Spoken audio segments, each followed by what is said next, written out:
Alors, vous les trouvez comment, ces petites bêtes charmantes? Eh bien, en fait, ça fait partie des chenilles que l'on voit régulièrement au printemps. C'est un désastre. L'année dernière, mon jardin s'était transformé en Halloween. Un peu comme les processionnaires, qui sont sortis depuis bien longtemps. Et si vous en voyez, je vous conseille de contacter l'ARS de votre département, parce que là, c'est un danger.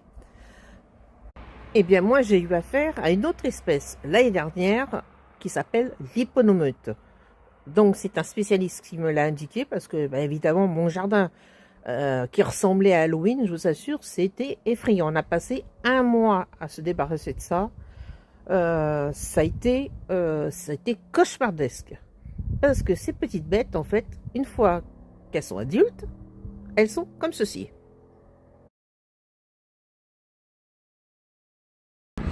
Alors, elles sont inoffensives, je vais y arriver, mais quand elles sont sur une plante, sur un arbre, que ce soit pommier, cerisier ou autre, c'est une catastrophe. Ce sont des chenilles qui sont voraces.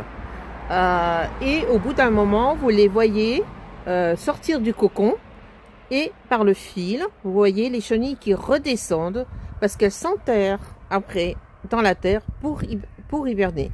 Donc il y a une méthode naturelle qui s'appelle des nématodes pour les tuer directement en terre.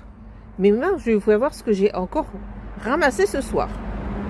Je précise, les nématodes, ce sont des petits vers microscopiques qui tuent d'autres insectes. Vous en avez pour les vers gris, vous en avez pour les chenilles, vous en avez pour toutes sortes et vous en trouvez sur internet, sur des sites spécialisés.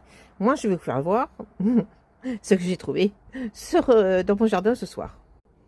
Voilà, vous voyez, moi, elles sont là, ici. Donc on les voit, elles bougent. Hein. Vous voyez, je mets les mains, vous voyez, elles bougent.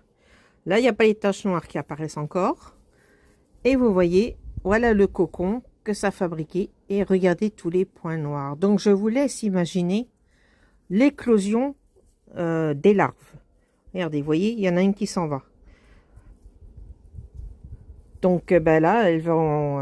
je suis désolée pour elles, mais elles vont être noyées parce que sinon, ça va se transformer en papillon et ça va se reproduire à une vitesse grand V. La campagne peut être transformée en Halloween entre ces chenilles et d'autres espèces.